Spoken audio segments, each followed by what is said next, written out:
네, 오늘은 부활절을 앞둔 종려주일입니다.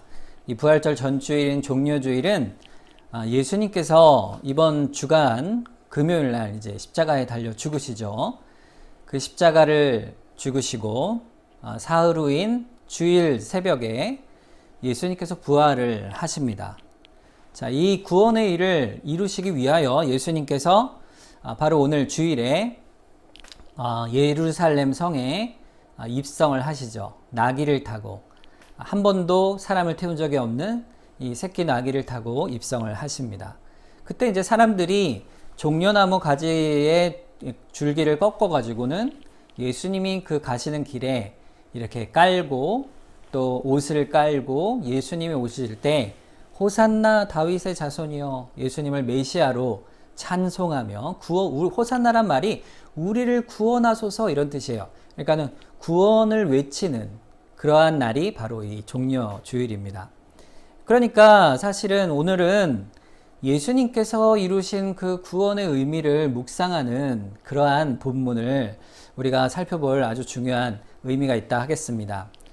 그리스도의 복음이 또 예수님의 십자가와 부활이 사실 우리에게 어떠한 은혜를 부어주시는 것인가, 그 복음과 관련하여 우리에게 아주 중요한 구절 중에 하나가 바로 오늘 본문 말씀 마태복음 11장의 이 말씀이라 할 수 있을 거예요. 여러분, 예수를 믿으면은 도대체 어떤 것을 누린다는 것이고 또 도대체 우리가 어떻게 된다는 것인가, 이것이 오늘 본문이 말하는 우리에게 주시는 말씀이라 할 수 있습니다. 아주 짧은 구절이지만 이 분명한 우리에게 답을 주고 있는 것이죠. 오늘 본문 28절에 보면 이렇게 선언을 합니다. 수고하고 무거운 짐진 자들아 다 내게로 오라, 내가 너희를 쉬게 하리라.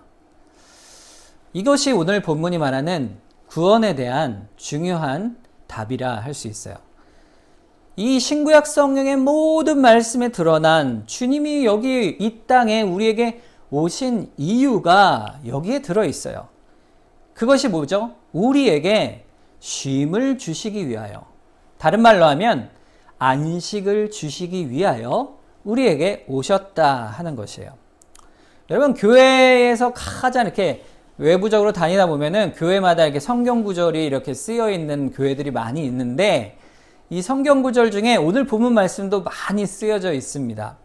그래서 무거운 짐진 자들, 수고한 자들은 다 오라, 쉬게 하겠다. 주님이 말씀하신 그 말씀을 이렇게 딱 지나가면서 보면요, 그 누구라도 인생이 무겁지 않은 사람이 없잖아요. 짐이 다 있잖아요.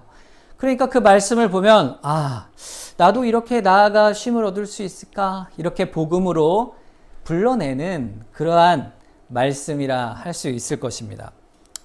자, 그런데 여러분, 주님이 주시겠다는 쉼이 도대체 어떤 쉼일까요? 여러분, 쉬고 싶으시죠? 여러분 다 각자의 자리에서 바쁘게 살아가시리라 생각이 듭니다. 직장 생활이나 아니면 우리 학생들은 학교에서, 또 우리 어머니들은 직장에서, 혹은 또 자녀들을 양육하는 집에서 주부로서 아주 힘든 하루하루를 살아가고 있죠. 그래서 어떨 때는요, 그런 생각이 들어요. 저도 어디 한 4박 5일, 한 일주일 정도 어디 편안한 이 산이나 바닷가 조용한 데 가가지고 그냥 푹 쉬었다 왔으면 좋겠다. 아무 생각 안 하고. 그런 생각이 들 때가 종종 있습니다. 여러분도 그렇지 않습니까? 아니면 어디 이렇게 휴양지 가가지고 한 달 정도 살다 오면 좋겠다. 뭐 제주살이도 좋고, 이렇게 그런 꿈을 꿔봅니다만, 여러분, 그런 쉼이 우리에게 필요하죠. 우리 가족들이 함께 이렇게 산으로 들로 바다로 가서 쉼을 얻는 것이 우리에겐 육체적으로 쉼이 됩니다. 우리가 또 어떨 때 쉼이 될까요? 여러분, 재물의 궁핍함이 있어서 물질이 부족해서 어려움을 당하고 있을 때, 돈이 생기게 되면 마음에 평안을 얻고 쉼을 얻을 수 있을지 모르겠습니다. 그래서 재물이 있으면 마음이 안심이 되고 든든하고 또 쉼을 얻을 수가 있겠죠. 또 어떤 사람들은 어떤 시험과 무엇을 자격을 얻기 위해 열심히 공부를 하죠. 우리 학생들은 수능 시험을 위해, 대학 입학을 위해 공부하고, 또 혹은 공무원 시험을 위해, 혹은 어떤 곳이나 직장에서도 공부를 끊이지 않고 합니다. 그래서 그것을 위해 쉼없이 목적을 갖고 애써 공부하다가 또 그 결과로 그것을 얻어내면, 그래서 사람들에게 인정을 받고 노력의 결과가 나타나면 그 결과가 또 그 열심 속에 쉼을 주기도 하죠. 자, 이 모든 쉼들은요, 사실 예수님이 오시지 않아도, 예수님께 가지 않아도 우리가 얻을 수 있는 이 세상의 많은 쉼들이라 할 수 있어요. 그렇다면 굳이 왜 오늘 본문 말씀에 예수님께서는 나에게 나와 쉼을 얻으라 불러내고 계시는 것일까? 왜 예수님께만 나와야만 쉼이 있다 말씀을 하시는가? 그 쉼이 도대체 무엇인가? 그 수고하고 무거운 짐진 자들에게 주신다는 그 쉼은 도대체 무엇인가? 이것이 오늘 우리가 예수를 믿는 이유요. 사실 좀 더 명확하게 얘기하면 예수님의 십자가와 부활을 이루신, 이 땅에 오신 목적이라 할 수가 있습니다. 이것은 그냥 우리가 지금 말한 쉬는, 육체가 쉬는 쉼이 결코 아닙니다. 이 쉼은요, 놀라운 쉼이에요. 이 세상을 하나님이 운행하시는 동안에 어느 인간도, 우리가 이 땅을 살아가는 인간들이 경험해 보지 못한, 세상이 찾을 수 없는 쉼을 말씀하고 있는 것입니다. 이 쉼을 주시기 위해서 주님이 친히 이 땅에 태어나 오신 것이에요.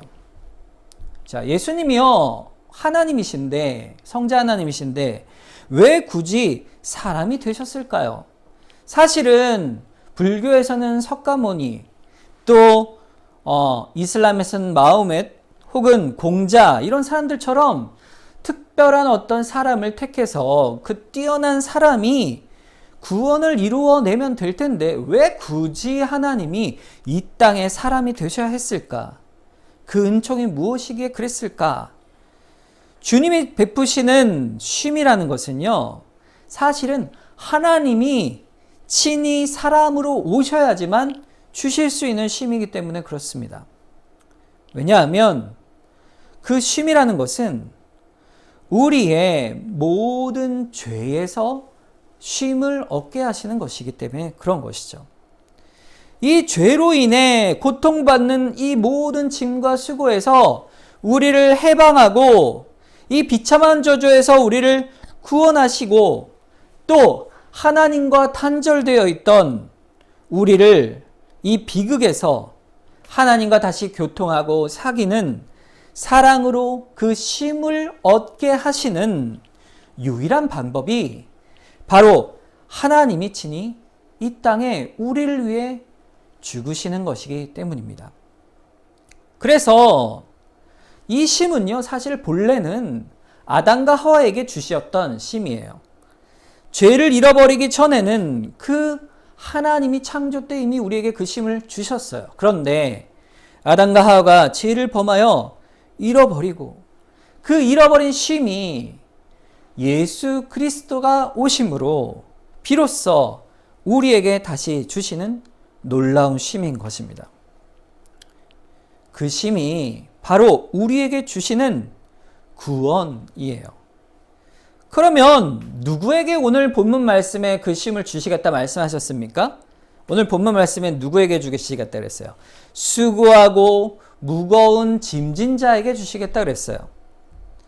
여러분, 어떤 자들이 수고하고 무거운 짐진 자들입니까? 자, 우리가 살아가는 모든 삶이 다 수고고 무거운 짐이죠. 죄의 무거운 짐이에요. 그렇지만 주님이 여기서 말씀하신 수고하고 무거운 짐을 졌다, 이 말은요, 이것보다 더 깊은 의미를 담고 있습니다. 여러분, 예수를 믿을 때요, 어떤 사람들은 자기가 열심으로 예수를 믿으면 구원을 얻는다 생각하는 사람들이 있어요. 마태복음 23장에 보면 4절에 이런 사람의 대표를 예수님께서 누구라고 말씀하셨냐면 바리새인과 서기관들이라 했습니다.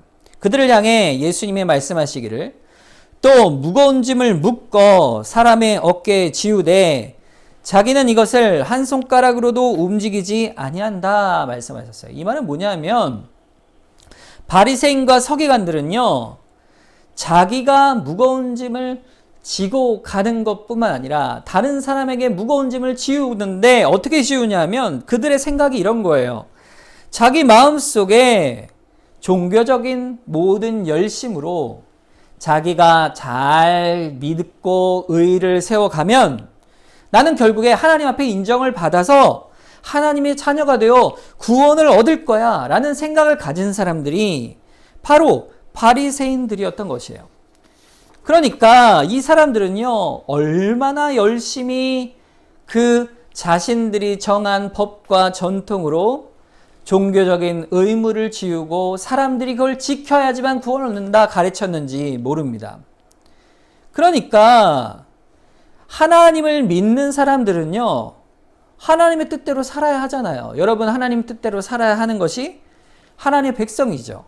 그런데 여러분, 하나님의 뜻대로 산다는 것이요, 얼마나 힘든 일이에요. 여러분, 힘들잖아요.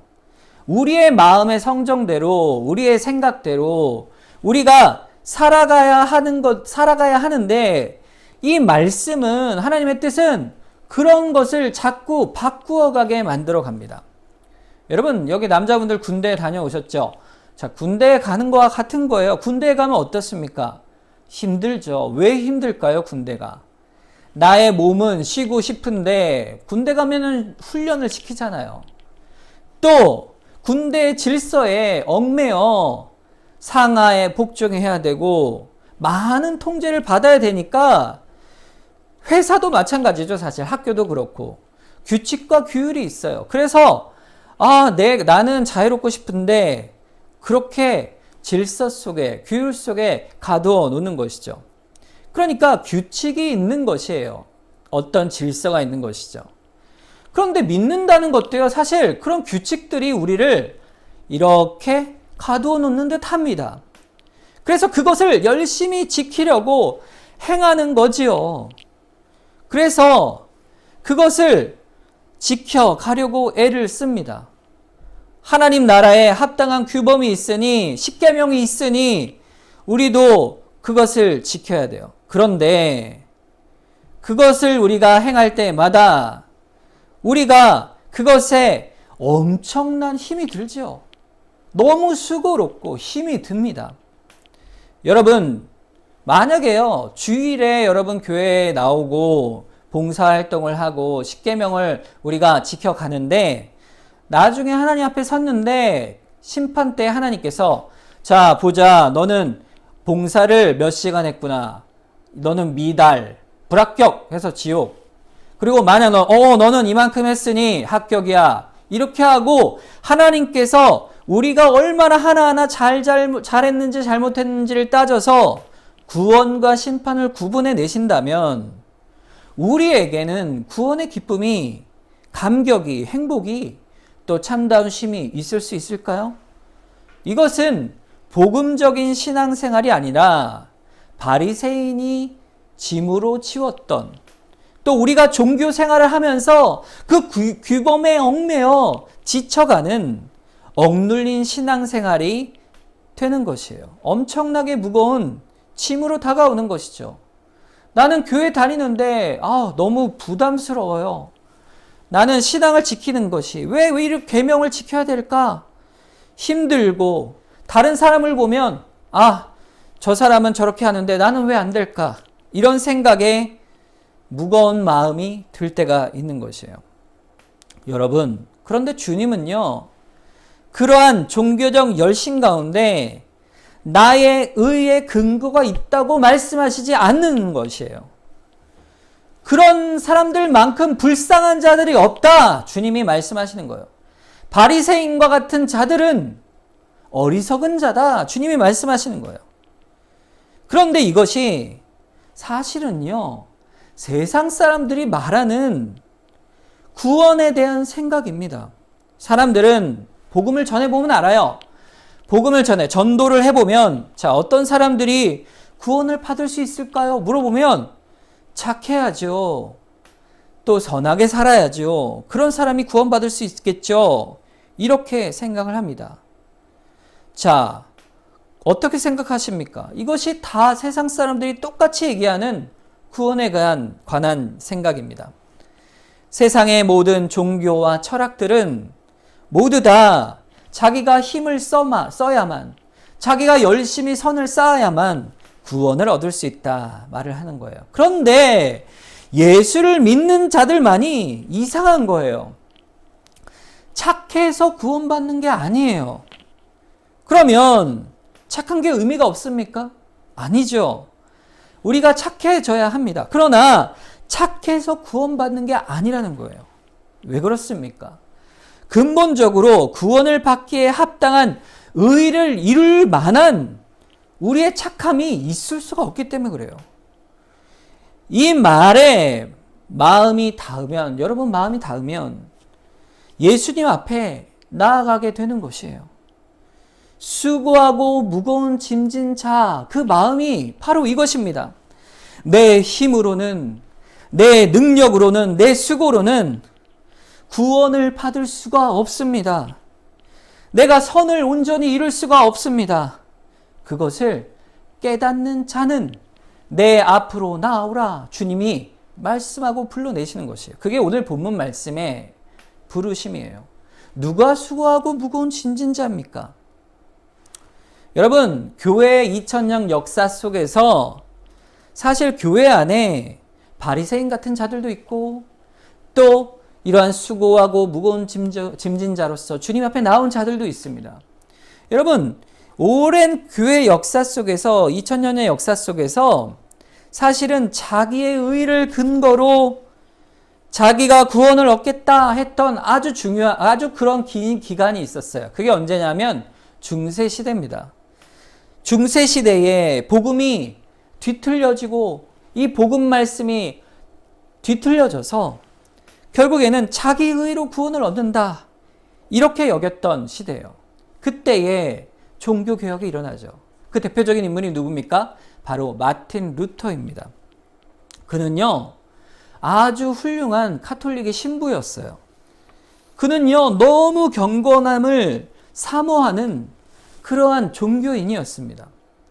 그 중세시대 말에 얼마나 타락을 했는지 이러한 성직을 돈을 주고 사고 매매를 했을 뿐만 아니라 심지어는 구원받는다 하여 면죄부를 내주어 돈으로 주고 그걸 사는, 구원을 돈으로 주고 받고 파는, 그리고 교권의 권력이 얼마나 강했는지 정치에도 힘을 미칠 만큼 권력으로서 행하였을 뿐 아니라 도덕적 타락과 온갖 미신이 중세 말기에 이 교회 안에 있었습니다. 그런데 그때 루터는 하나님의 은혜를 받은 사람이었어요. 그는 아주 하나님의 은혜를 강렬하게 원했던 사람입니다. 그가 얼마나 애를 썼는지 그의 모든 열심으로 예수님께 구원의 은혜를 구했던 사람이에요. 자, 그런데 그때 당시에 신학이 어떤 신학이었냐면 예수를 믿으면 은혜로 1차적으로 구원을 받을 수 있다. 이렇게 얘기를 해요. 그 1차적 구원이라 얘기합니다. 왜냐하면 예수님으로 통해서 예수를 믿으면 영세를 받을 자격이 주어져요. 영세를 받으면 그때까지 지었던 죄를 다 용서를 받을 수가 있습니다. 그런데 문제는 그 다음이에요.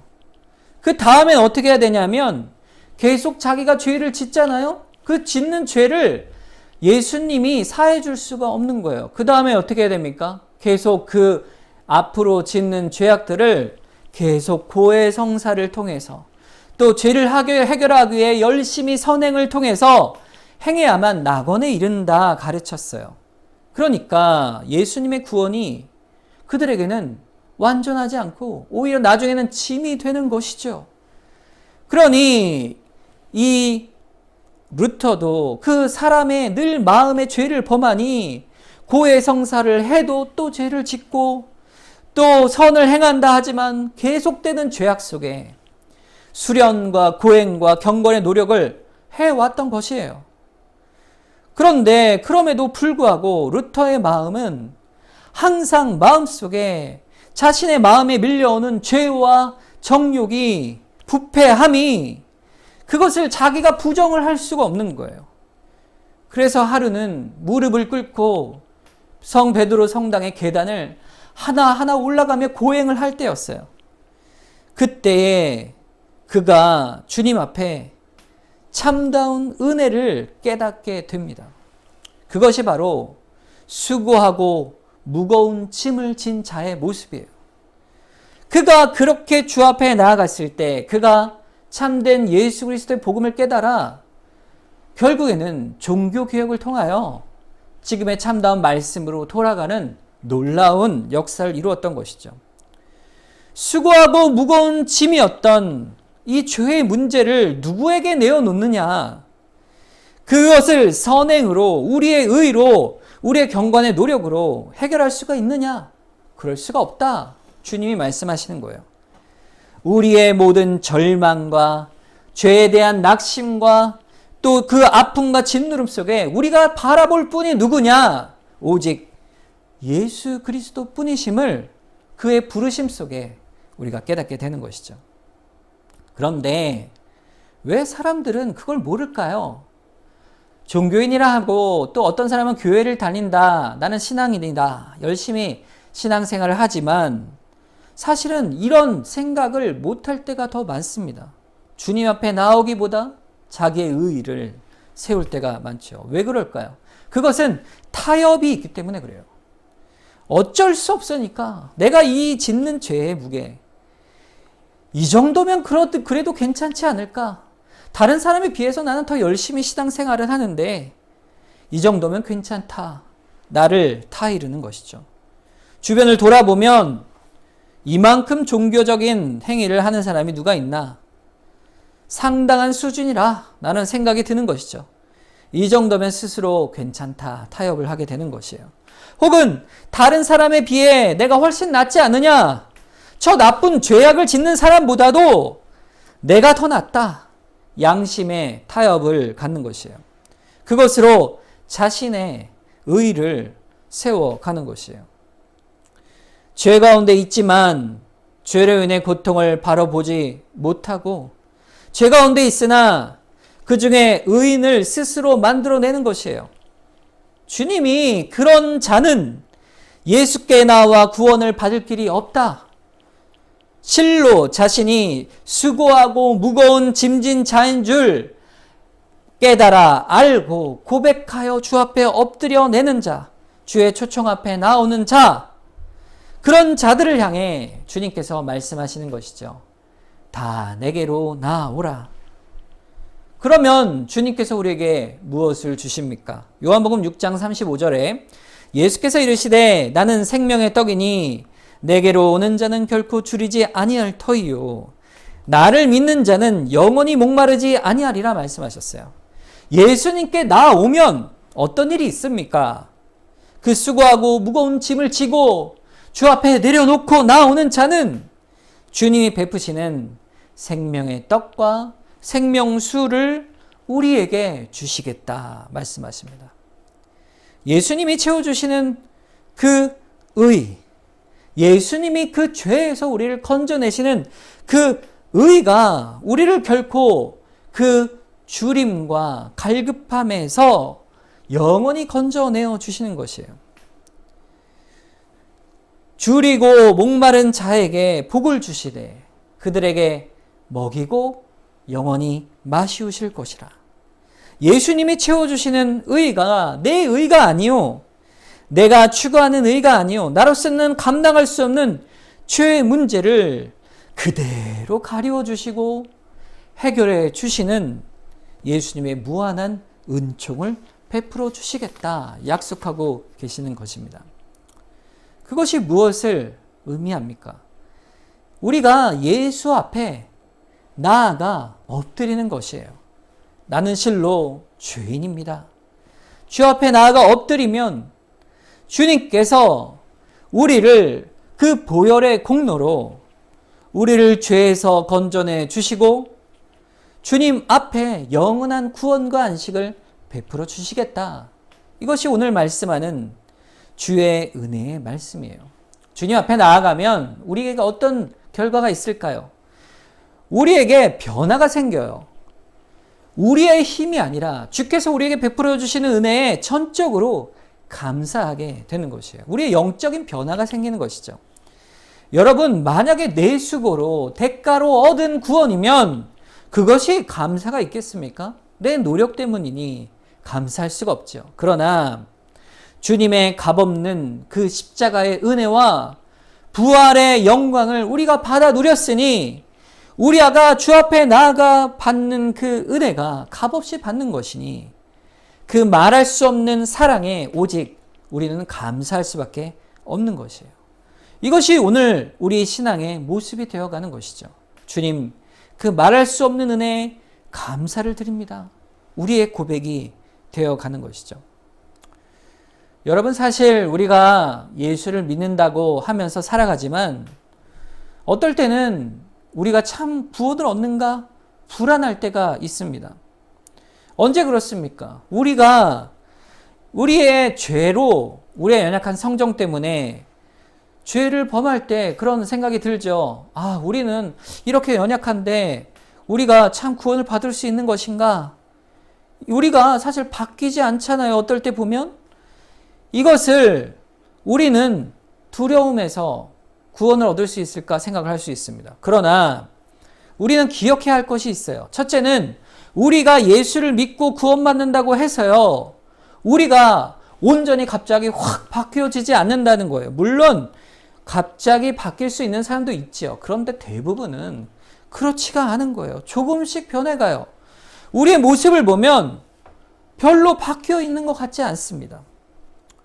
그런데 우리가 바뀌지 않는 것인가? 그렇지는 않죠. 반은 맞고 반은 틀린 얘기예요.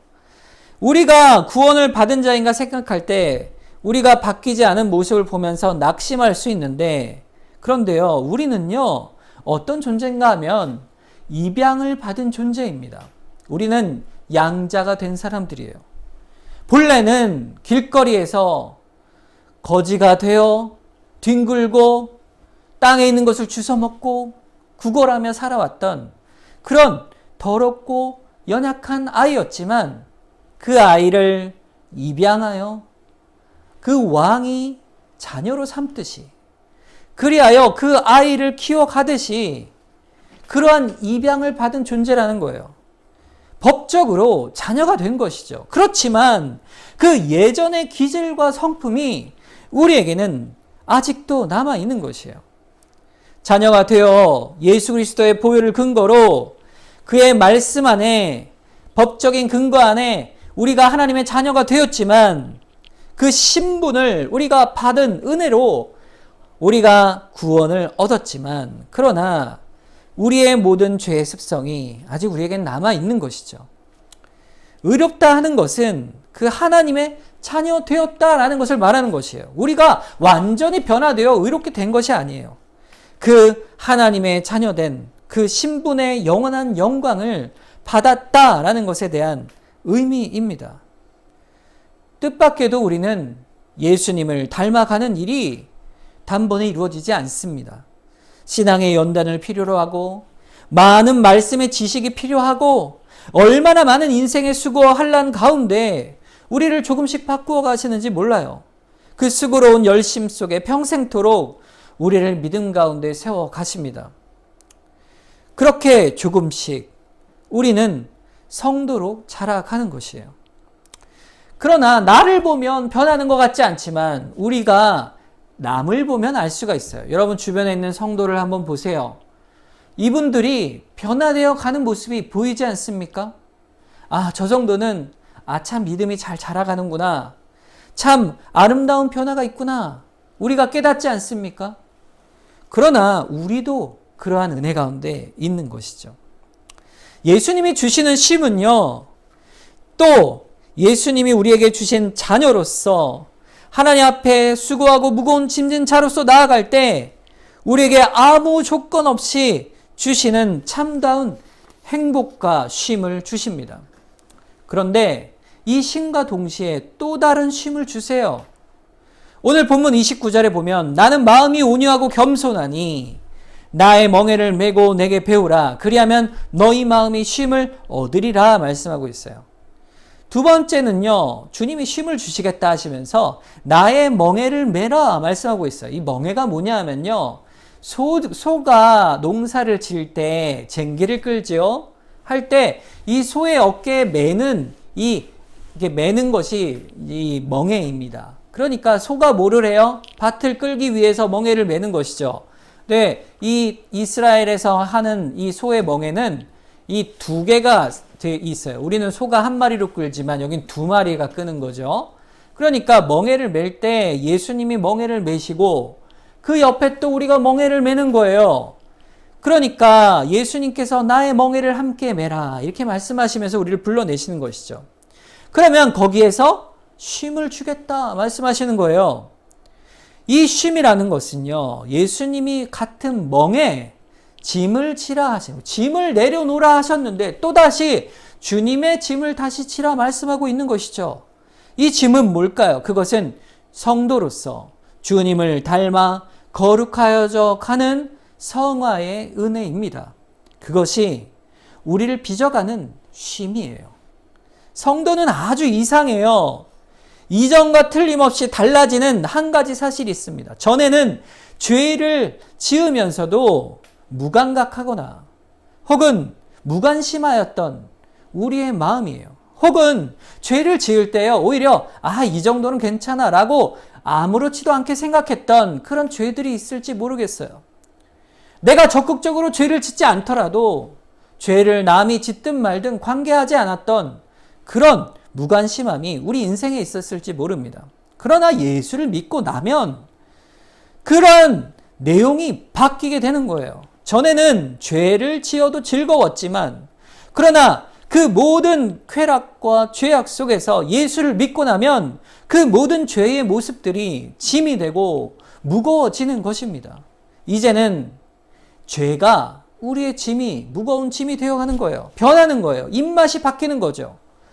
전에는 내가 예배를 드리지 않고 산과 들로 나아가도 마음의 쉼을 얻었는데 이제는 예배를 거르는 것이 마음의 짐이 되기도 해요. 왜냐하면 주 안에 예배를 드릴 때 너무 큰 영적인 기쁨을 누리기 때문이죠. 그리고 우리가 주의 말씀 안에 살아갈 때 죄를 볼 때마다 또 그것을 질 때마다 마음에 뭔가 허망함과 또 부담감이 있는 것이에요. 오히려 선을 행해야겠다 하는 우리의 마음에 순종을 향한 마음이 점점 더 커져가는 것이죠. 이것이 주님이 말씀하신 멍에입니다. 주님을 따라 살아가고 주님을 닮아 살아가는 이 멍에는 어떠한 멍에일까요? 본문 30절에 보면 이 멍에는 내 멍에는 쉽고 내 짐은 가볍다 말씀하고 있어요. 주님께서 이 짐을 지고 갈 때에 우리가 짐을 지고 갈 때에 이 멍에 성화의 과정 속에 주님이 쉽고 가볍다 말씀하고 계세요. 왜 그럴까요? 그것은 주님께서 우리의 멍에를 지고 가시기 때문입니다. 성령께서 우리를 그 죄에서 인도하여 내시고 그 짐을 지고 가게 하여 주시기 때문입니다. 우리에게 아주 특별한 그러한 죄에서 변화되어 가는 감격과 쉼을 주시겠다 약속하고 있는 것이에요. 갈라디아서 5장 11절 말씀에 보면 형제들아 너희가 자유를 위하여 부르심을 입었으나 그러나 그 자유로 육체의 기회를 삼지 말고 오직 사랑으로 서로 종노릇하라 그랬어요. 여러분, 종노릇하는 것이요 자유입니까? 아니죠. 얽매이는 것이죠. 그런데 우리가 서로 사랑으로 종노릇하는 것이 마음의 기쁨과 평안과 자유함을 주는 것이라 말씀하고 있어요. 예수 안에 있는 사람은 사탄의 세력으로부터 죄의 심판으로부터 자유를 얻어서 성령의 역사 가운데 살아가는 사람이에요. 이러한 사람은 성령의 열매를 맺어 성령을 쫓아 행하는 놀라운 순종의 능력을 이루어 갑니다. 그것이 영적 해방과 자유가 되는 것이에요. 예수님이 주시는 멍에는 그 사랑 가운데 이루어져 갑니다. 영적인 안식이 여기에 있는 것이에요. 우리를 하나님의 자녀의 신분으로 첫 번째 우리에게 수고하고 무거운 짐진 자를 불러내어 하나님의 자녀의 신분으로 쉼을 주신과 동시에 두 번째로 우리가 예수 그리스도의 멍에를 함께 메어 순종하는 삶을 살아갈 때 오히려 멍에 같지만 참된 기쁨과 쉼을 주시는 놀라운 두 번째 쉼을 주시겠다 약속하는 것이에요. 우리가 죄를 범하면 얼마나 심령이 무겁고 고통이 옵니까? 큰 죄를 범하지 않아도 세상이 다 알고 법으로 다스려야 할 큰 죄가 아니더라도 우리 마음에 힘든 죄가 많잖아요. 내 마음의 정욕이 내 마음의 생각에 사로잡혀서 말하고 생각하고 행동하는 데 있어 세상법에 거스를 것은 없지만 부끄럽다. 어찌 그리 행하였을까? 마음의 아픔이 있지 않습니까? 그런데 우리가 순종해 보면 어떻습니까? 기쁘지 않습니까? 내 안에 그리스도의 향기와 영적인 자태가 이루어진 그러한 아름다운 모습 속에서 우리는 참다운 영적인 자유와 기쁨을 누리게 되는 것이에요. 그것이 바로 쉼입니다. 주님을 닮아가면서 누려지는 거룩한 삶으로 주시는 참다운 영적 쉼이 있는 것이에요. 역설적이죠. 똑같이 종교적 노력을 하고 있는 것 같은데 눈으로 볼 땐 그렇죠. 똑같은 경건에 애를 쓰고 똑같이 예배를 드리고 똑같이 봉사하지만 한쪽은 엄청난 수고와 무거운 짐인데 자기 의로 구원을 받으려니까 그러나 또 그리스도의 의로 구원받은 자에게 베풀어지는 경건의 모든 노력은 하나님의 자녀로 살아가는 참된 자유와 쉼을 누리게 하는 것이에요. 이것이 예수 믿는 자, 참으로 예수 믿는 자의 비밀이요 영적 경건의 참된 복인 것입니다. 우리 구원의 은혜인 것이에요.